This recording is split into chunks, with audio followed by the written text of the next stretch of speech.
విడాకులు ఇచ్చిన తన మాజీ భార్యకు భరణం చెల్లించడానికి ఒక వ్యక్తి దొంగగా మారినటువంటి ఒక విచిత్రమైన సంఘటన మహారాష్ట్రలో జరిగింది. అసలు ఆ వివరాలకు వెళ్తే ఒక 74 ఏళ్ల ముసలావిడ మహారాష్ట్రలోని నాగపూర్‌ల ఈ 74 ఏళ్ల ఒక ముసలావిడ దగ్గరలో ఉన్నటువంటి పోలీస్ స్టేషన్‌కి వెళ్లి ఒక కేసు పెట్టింది. ఏమనంటే నేను రోడ్డు పొంట పోయే టైంలో ఒక ఇద్దరొచ్చి నా చైన్ స్నాచింగ్ చేసి తీసుకుపోయారు. సో నాకున్న ఆధారమే ఆ చైన్ ఎట్లనే చేసి నా చైన్ నాకు కావాలని చెప్పి దగ్గరలో ఉన్న పోలీస్ స్టేషన్‌లో ఆ ముసలావిడ అయితే కంప్లెయింట్ ఇచ్చింది.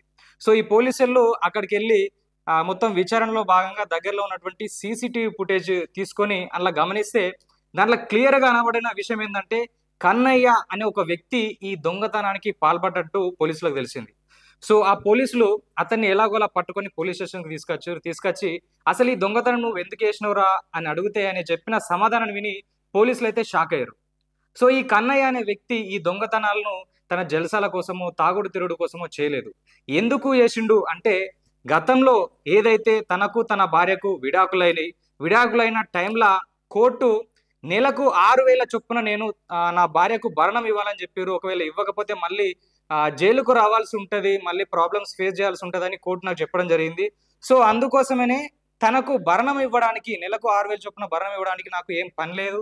తర్వాత జాబ్ కూడా లేదు. సో అందుకోసమనే ఆ భరణం ఇవ్వడానికి తప్పనిసరి పరిస్థితుల్లో నేను ఈ దొంగతనాలు చేస్తున్నానని చెప్పి పోలీసులకు చెప్పడం జరిగింది. సో ఇది పరిస్థితి. ఒక భర్త తన భార్యకు భరణం ఇవ్వడానికి తప్పనిసరి పరిస్థితుల్లో దొంగగా మారినటువంటి ఘటన మహారాష్ట్రలో జరిగింది. అయితే ఇదొక్కటే కాదు, ఇలాంటి చైన్‌లు ఒక 4, 5 ఆల్రెడీ దొంగతనం చేసినని చెప్పాడు. అయితే ఈ దొంగతనం చేసిన చైన్‌లు నువ్వు ఎక్కడ తాకట్టు పెడుతున్నావు లేకపోతే ఎక్కడ అమ్ముతున్నావు అని పోలీసులు అడిగితే, సో దగ్గరలో ఉన్న ఒక నగల షాప్‌లో నేను తాకట్టు పెడుతున్నాను, తర్వాత అమ్ముతున్నా అని చెప్పిండు. సో ఇది కూడా ఆ దొంగతనం జరిగినటువంటి నగలను కావచ్చు, బంగారాన్ని కావచ్చు కొనుడు కూడా తప్పు కాబట్టి సో అతన్ని కూడా అరెస్ట్ చేయడం జరిగింది. సో వీళ్ళిద్దరి దగ్గర కొన్ని నగలు, తర్వాత ఒక బైకు, 2 మొబైల్ ఫోన్‌లు కూడా స్వాధీనం చేసుకున్నారు. సో ఈ కన్నయ్య అనే వ్యక్తికి సంబంధించినటువంటి న్యూస్ అయితే ప్రస్తుతం సోషల్ మీడియాలో వైరల్ అవుతుంది. సో సిట్యుయేషన్ ఎట్లుందంటే గతంలో భార్యలు భర్తల చేత వేధింపబడి చాలా వరకైతే ఇబ్బందులు పడేవారు. సో దానికి సంబంధించి గృహహింస చట్టాలని రకరకాల చట్టాలొచ్చినాయి. కాపోతే ఇప్పుడున్న పరిస్థితుల్లో భార్యల వల్ల భర్తలు బాధించబడుతున్నారు. సో కొంతమంది చంపబడుతున్నారు. రకరకాల ఇన్సిడెంట్‌లయితే జరుగుతున్నాయి. ఈ భరణానికి సంబంధించిన ముచ్చట్లు కొన్ని మాట్లాడుకుంటే గతంలో గూడా ఒక 2, 3 కేసులు మనం జూసినాము. ఒక భర్త నుంచెల్లి ఒక భార్య భరణం అడిగింది. ఎంత అంటే అతను ఎంతైతే సంపాదిస్తాడో దానికి 50-60% నాకు భరణంగా కావాలి నెల నెలకంటే. అంటే దాదాపు ఆమె ఒక 50 లక్షల వరకు భరణం అడిగింది.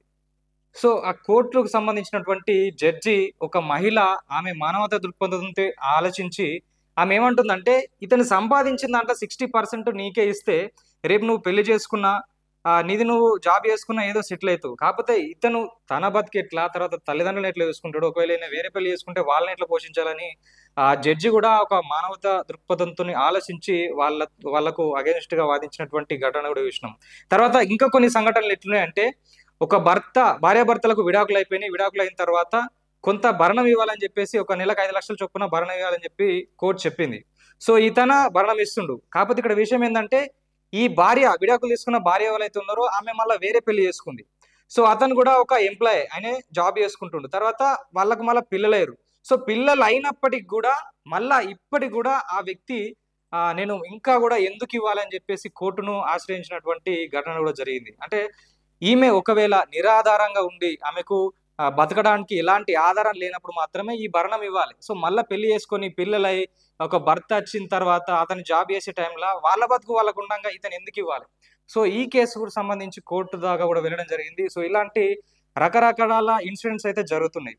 సో ఏందంటే ఇప్పుడు ఇలాంటి సమస్యల పైన కాలాన్ని బట్టి మారుతున్న పరిస్థితులను బట్టి ఈ చట్టాలలో కూడా కొన్ని మార్పులు తీసుకురావాల్సిన అవసరం ఎట్లయినా ఉంది. ఎందుకంటే ఈ పెళ్లి చేసుకున్న భార్యకు, పిల్లలైన భార్యకు భరణం ఇవ్వడం కావచ్చు, తర్వాత ఈ భర్తలు తన స్థాయికి మించి వచ్చే ఇన్కమ్ లో ఎక్కువ మొత్తం ఇవ్వడం వల్ల సో వీళ్ళు కూడా సఫర్ అయ్యే అవకాశం ఉంది. సో ఇది సిచ్యువేషన్ ప్రస్తుతం సమాజంలో జరుగుతుంది.